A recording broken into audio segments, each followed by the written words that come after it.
سيقول السفهاء من الناس ما ولاهم عن قبلتهم التي كانوا عليها قل لله المشرق والمغرب يهدي من يشاء إلى صراط مستقيم وكذلك جعلناكم أمة وسطا لتكونوا شهداء على الناس ويكون الرسول عليكم شهيدا وما جعلنا القبلة التي كنت عليها إلا لنعلم من يتبع الرسول ممن ينقلب على عقبيه وإن كانت لكبيرة إلا على الذين هدى الله وما كان الله ليضيع إيمانكم إن الله بالناس لرءوف رحيم قد نرى تقلب وجهك في السماء فلنولينك قبلة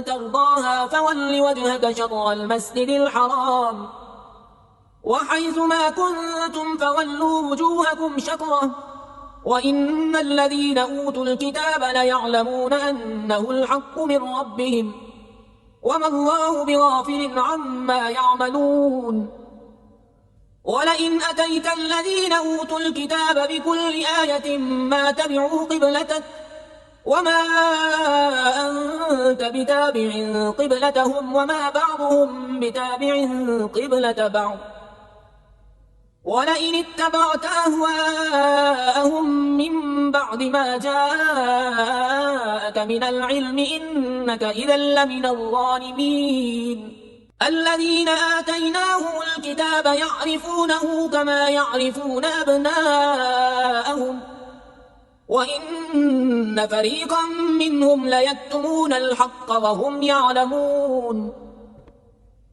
الحق من ربك فلا تكونن من الممترين ولكل وجهة هو موليها فاستبقوا الخيرات أينما تكونوا يأت بكم الله جميعا إن الله على كل شيء قدير ومن حيث خرجت فول وجهك شطر المسجد الحرام وإنه للحق من ربك وما الله بغافل عما تعملون ومن حيث خرجت فول وجهك شطر المسجد الحرام وحيث ما كنتم فولوا وجوهكم شطره لئلا يكون للناس عليكم حجة إلا الذين ظلموا منهم فلا تخشوهم واخشوني ولأتم نعمتي عليكم ولعلكم تهتدون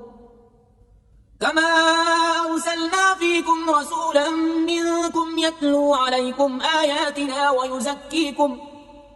يتلو عليكم آياتنا ويزكيكم ويعلمكم الكتاب والحكمة ويعلمكم ما لم تكونوا تعلمون فاذكروني أذكركم واشكروا لي ولا تكفرون يا أيها الذين آمنوا استعينوا بالصبر والصلاة إن الله مع الصابرين ولا تقولوا لمن يقتل في سبيل الله أموات بل أحياء ولكن لا تشعرون ولنبلونكم بشيء من الخوف والجوع ونقص من الأموال والأنفس والثمرات وبشر الصابرين الذين إذا أصابتهم مصيبة قالوا إنا لله وإنا إليه راجعون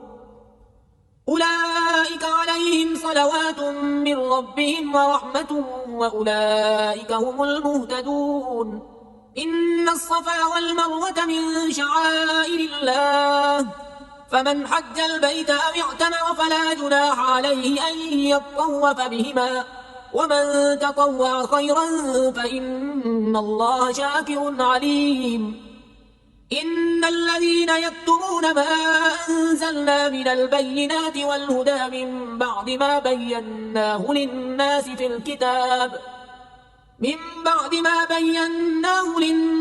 الكتاب أولئك يلعنهم الله ويلعنهم اللاعنون إلا الذين تابوا وأصلحوا وبينوا فأولئك أتوب عليهم وأنا التواب الرحيم. إن الذين كفروا وماتوا وهم كفار أولئك عليهم لعنة الله والملائكة والناس أجمعين خالدين فيها لا يخفف عنهم العذاب ولا هم ينظرون.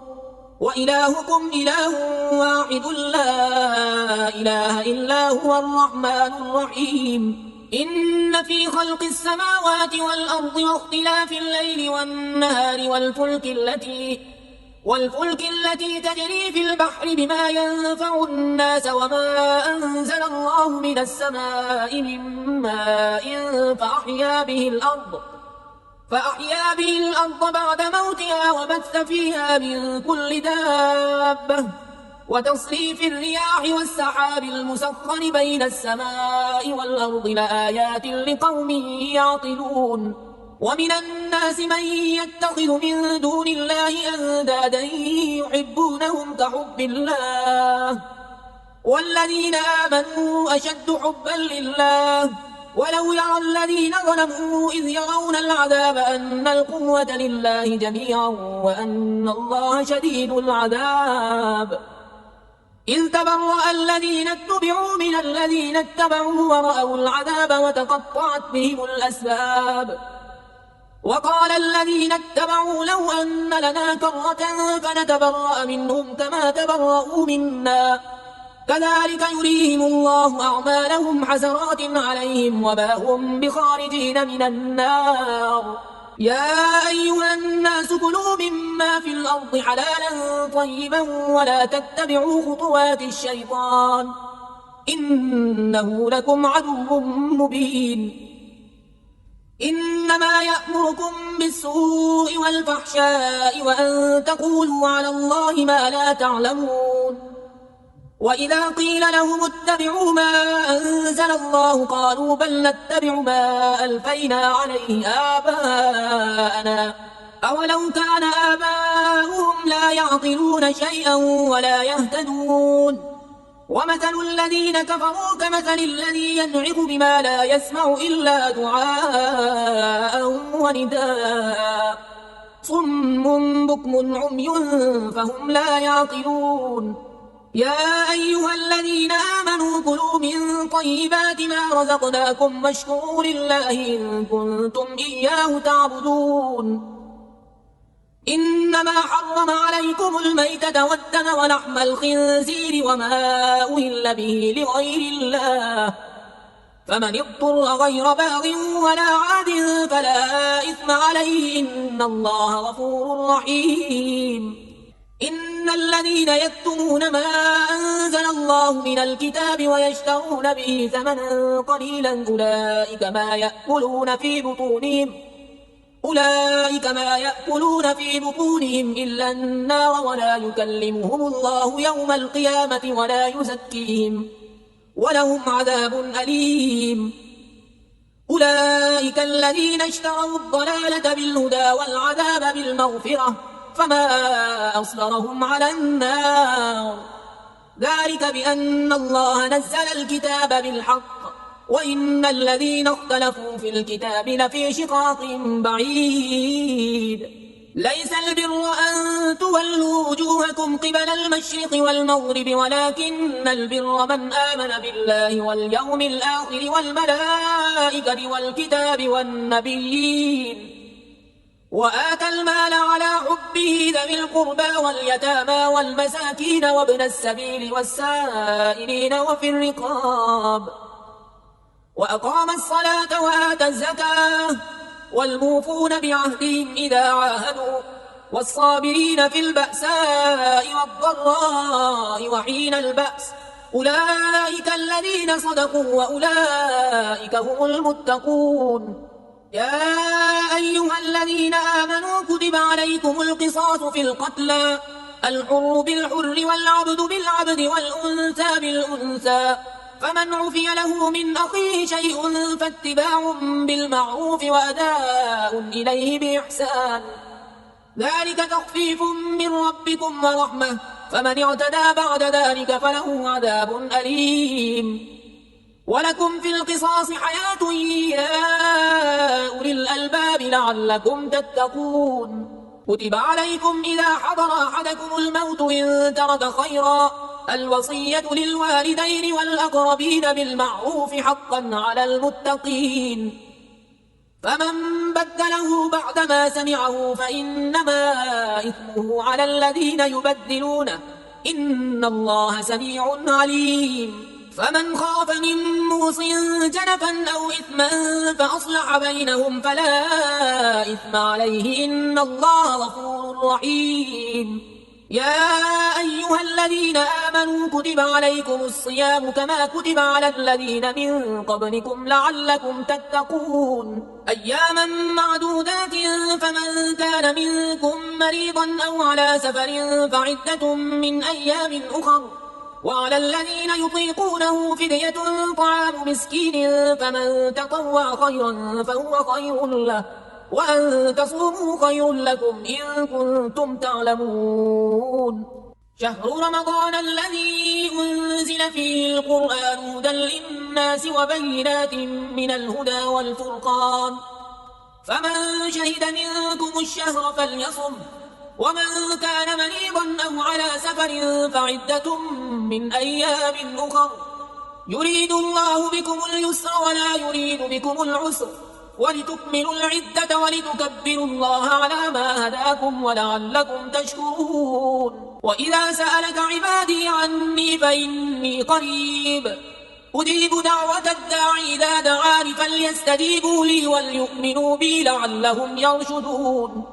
أحل لكم ليلة الصيام الرفث إلى نسائكم هن لباس لكم وأنتم لباس لهن علم الله أنكم كنتم تختانون أنفسكم فتاب عليكم وعفى عنكم فالآن باشروهن وابتغوا ما كتب الله لكم وكلوا واشربوا حتى يتبين لكم الخيط الأبيض من الخيط الأسود من الفجر ثم أتموا الصيام إلى الليل ولا تباشروهن وأنتم عاكفون في المساجد تلك حدود الله فلا تقربوها كذلك يبين الله آياته للناس لعلهم يتقون. ولا تأكلوا أموالكم بينكم بالباطل وتدلوا بها إلى الحكام لتأكلوا فريقا من أموال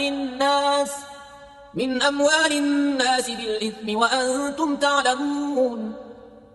يسألونك عن الأهلة قل هي مواقيت للناس والحج وليس البر بأن تأتوا البيوت من ظهورها ولكن البر من اتقى وأتوا البيوت من أبوابها واتقوا الله لعلكم تفلحون.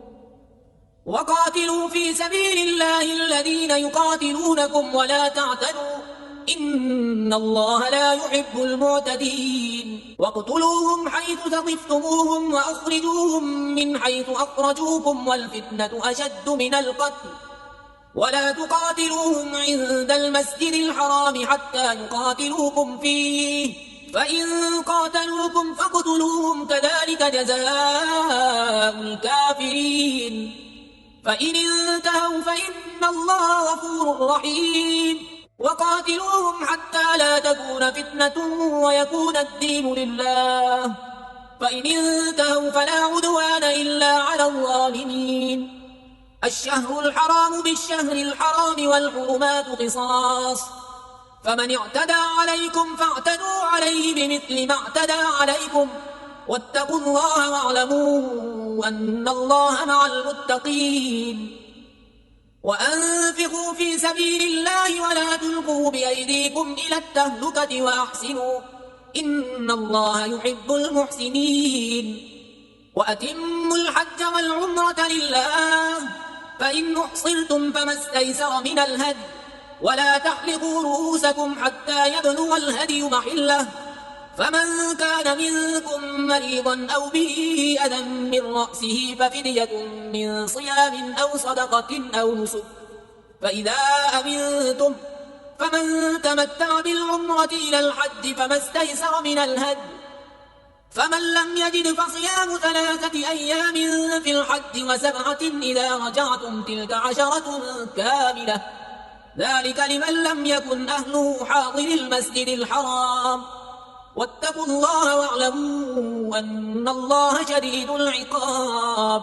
الحج أشهر معلومات فمن فرض فيهن الحج فلا رفث ولا فسوق ولا جدال في الحج وما تفعلوا من خير يعلمه الله وتزودوا فإن خير الزاد التقوى واتقون يا أولي الألباب. ليس عليكم جناح أن تبتغوا فضلا من ربكم فإذا أفضتم من عرفات فاذكروا الله عند المشعر الحرام واذكروه كما هداكم وإن كنتم من قبله لمن الضالين. ثم أفيضوا من حيث أفاض الناس واستغفروا الله إن الله غفور رحيم.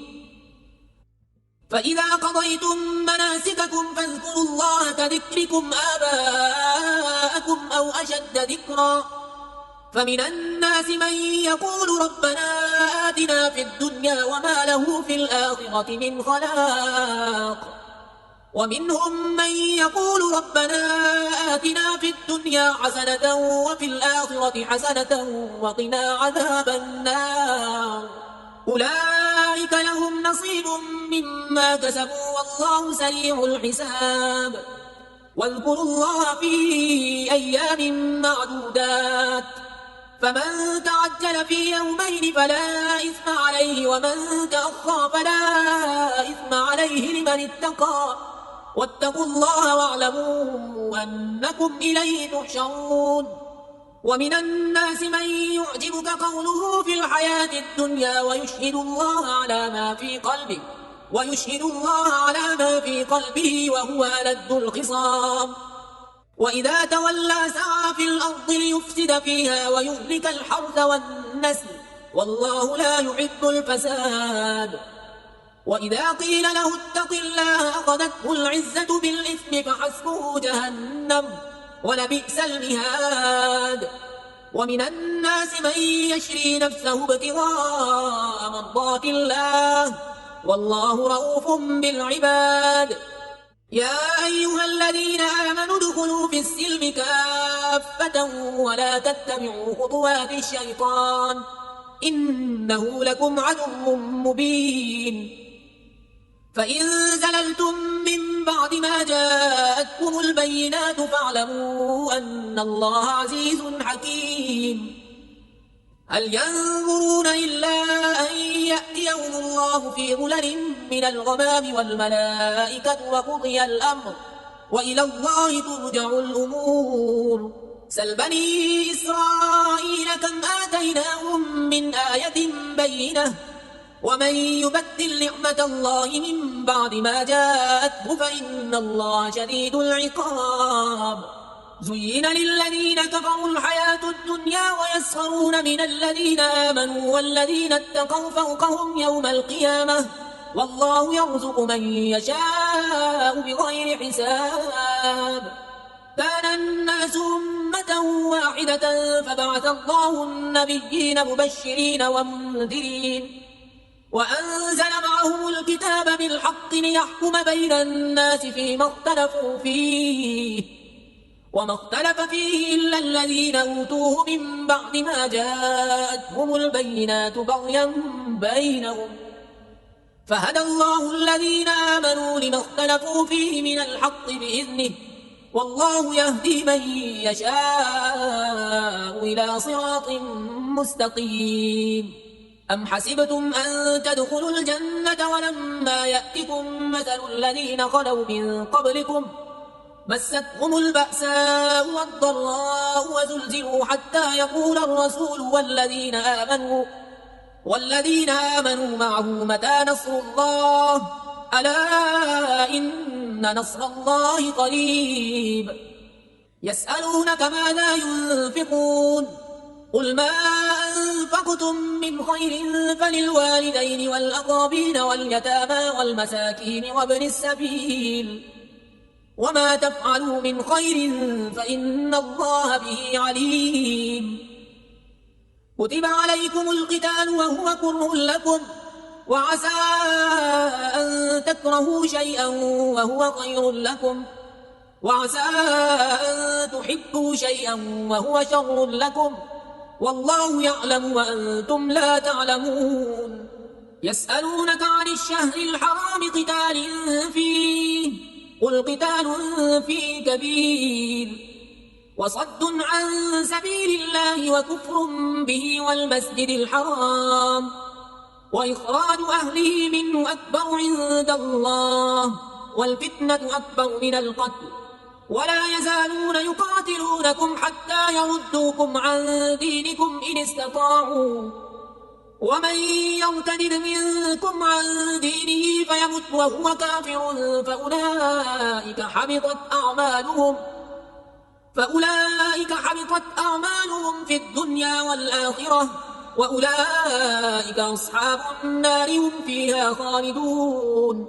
إن الذين آمنوا والذين هادوا وجاهدوا في سبيل الله أولئك يرجون رحمة الله، والله غفور رحيم. يسألونك عن الخمر والميسر، قل فيهما إثم كبير ومنافع للناس وإثمهما أكبر من نفعهما، ويسألونك ماذا ينفقون، قل العفو كذلك يبين الله لكم الآيات لعلكم تتفكرون في الدنيا والآخرة. ويسألونك عن اليتامى، قل إصلاح لهم خير، وإن تخالفوهم فإخوانكم، والله يعلم المفسد من المصلح، ولو شاء الله لأعنتكم، إن الله عزيز حكيم. ولا تنكحوا المشركات حتى يؤمن، ولأمة مؤمنة خير من مشركة ولو أعجبتكم، ولا تنكحوا المشركين حتى يؤمنوا، ولعبد مؤمن خير من مشرك ولو أعجبكم، أولئك يدعون إلى النار، والله يدعو إلى الجنة والمغفرة بإذنه، ويبين آياته للناس لعلهم يتذكرون. ويسألونك عن المحيض، قل هو أذى فاعتزلوا النساء في المحيض ولا تقربوهن حتى يطهرن، فإذا تطهرن فأتوهن من حيث أمركم الله، إن الله يحب التوابين ويحب المتطهرين. نساؤكم حرث لكم فأتوا حرثكم أنى شئتم وقدموا لأنفسكم، واتقوا الله واعلموا أنكم ملاقوه وبشر المؤمنين. ولا تجعلوا الله عرضة لأيمانكم أن تبروا وتتقوا وتصلحوا بين الناس، والله سميع عليم. لا يؤاخذكم الله باللغو في أيمانكم ولكن يؤاخذكم بما كسبت قلوبكم، والله غفور حليم. للذين يؤلون من نسائهم تربص 4 أشهر، فإن فاءوا فإن الله غفور رحيم، وإن عزموا الطلاق فإن الله سميع عليم. والمطلقات يتربصن بأنفسهن 3 قروء، ولا يحل لهن أن يكتمن ما خلق الله في أرحامهن إن كن يؤمن بالله واليوم الآخر، وبعولتهن أحق بردهن في ذلك إن أرادوا إصلاحا، ولهن مثل الذي عليهن بالمعروف وللرجال عليهن درجة، والله عزيز حكيم. الطلاق 2 مرتان، فإمساك بمعروف أو تسريح بإحسان.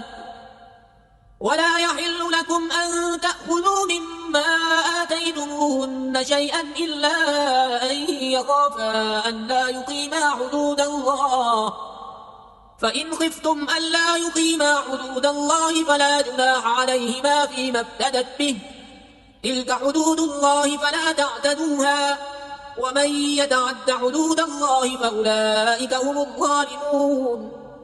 فإن طلقها فلا تحل له من بعد حتى تنكح زوجا غيره، فإن طلقها فلا جناح عليهما أن يتراجعا إن ظنا أن يقيما حدود الله، وتلك حدود الله يبينها لقوم يعلمون. وإذا طلقتم النساء فبلغن أجلهن فأمسكوهن بمعروف أو سرحوهن بمعروف، ولا تمسكوهن ضرارا لتعتدوا، ومن يفعل ذلك فقد ظلم نفسه. ولا تتخذوا آيات الله هزوا واذكروا نعمة الله عليكم وما أنزل عليكم من الكتاب والحكمة يعظكم به، واتقوا الله واعلموا أن الله بكل شيء عليم. وإذا طلقتم النساء فبلغن أجلهن فلا تعضلوهن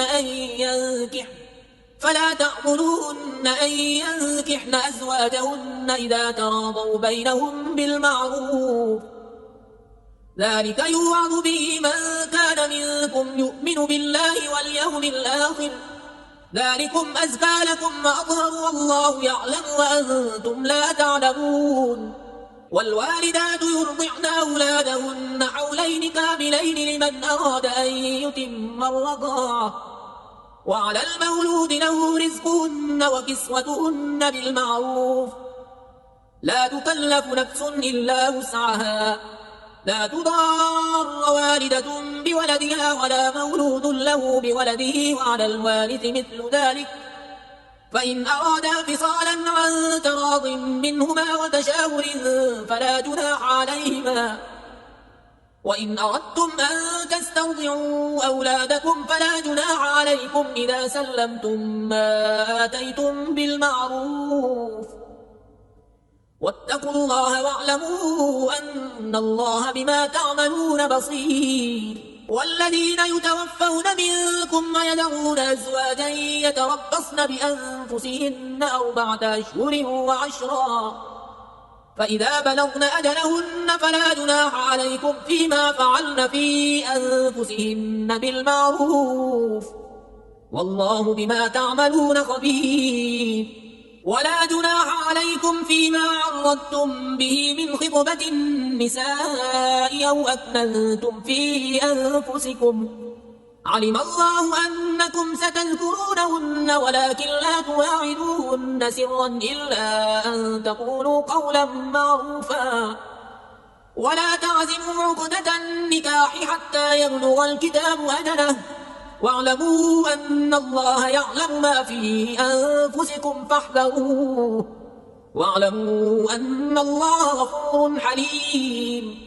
لا جناح عليكم إن طلقتم النساء ما لم تمسوهن أو تفرضوا لهن فريضة، ومتعوهن على الموسع قدره وعلى المقتر قدره متاعا بالمعروف حقا على المحسنين. وإن طلقتموهن من قبل أن تمسوهن وقد فرضتم لهن فريضة فنصف ما فرضتم إلا أن يعفون أو يعفو الذي بيده عقدة النكاح، وأن تعفوا أقرب للتقوى، ولا تنسوا الفضل بينكم إن الله بما تعملون بصير. حافظوا على الصلوات والصلاة الوسطى وقوموا لله قانتين. فإن خفتم فرجالا أو ركبانا فإذا أمنتم فاذكروا الله كما علمكم ما لم تكونوا تعلمون. والذين يتوفون منكم ويذرون أزواجا وصية لأزواجهم متاعا إلى الحول غير إخراج، فإن خرجن فلا جناح عليكم فيما فعلن في أنفسهن من معروف، والله عزيز حكيم. وللمطلقات متاع بالمعروف حقا على المتقين، كذلك يبين الله لكم آياته لعلكم تعقلون.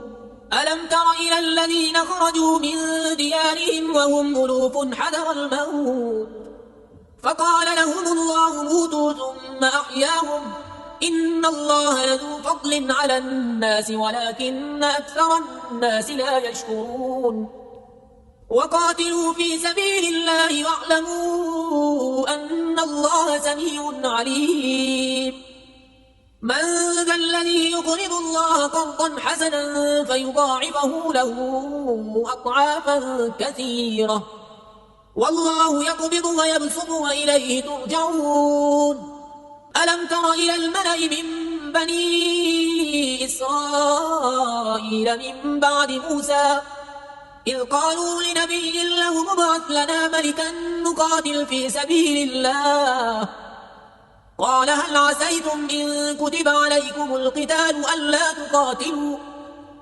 قالوا وما لنا ألا نقاتل في سبيل الله وقد أخرجنا من ديارنا وأبنائنا فلما كتب عليهم القتال تولوا إلا قليلا منهم والله عليم بالظالمين وقال لهم نبيهم إن الله قد بعث لكم طالوت ملكا قالوا أنى يكون له الملك علينا ونحن أحق بالملك منه ولم يؤت سعة من المال قال إن الله اصطفاه عليكم وزاده بسطة في العلم والجسم والله يؤتي ملكه من يشاء والله واسع عليم وقال لهم نبيهم إن آية ملكه أن يأتيكم التابوت فيه سكينة من ربكم وبقية مما ترك آل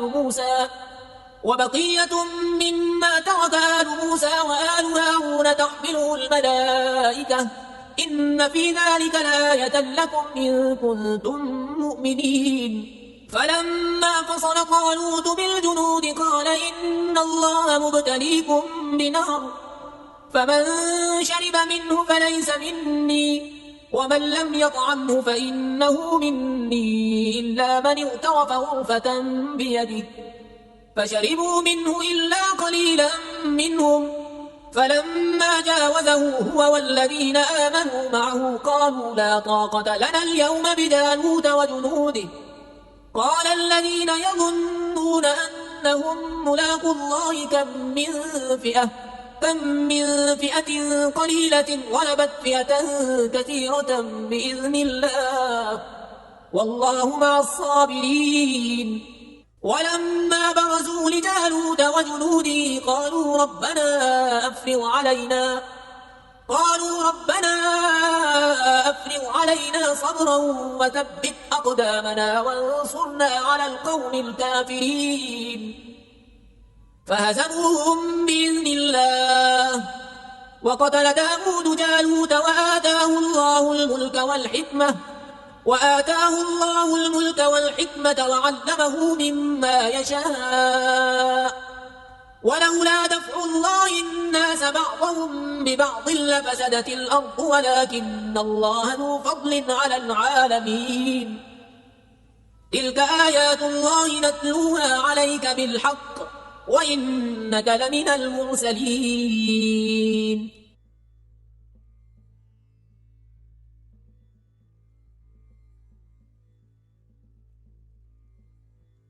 لا إله إلا الله محمد رسول الله لا إله إلا الله محمد رسول الله لا إله إلا الله محمد رسول الله لا إله إلا الله محمد رسول الله لا إله إلا الله محمد رسول الله لا إله إلا الله محمد رسول الله لا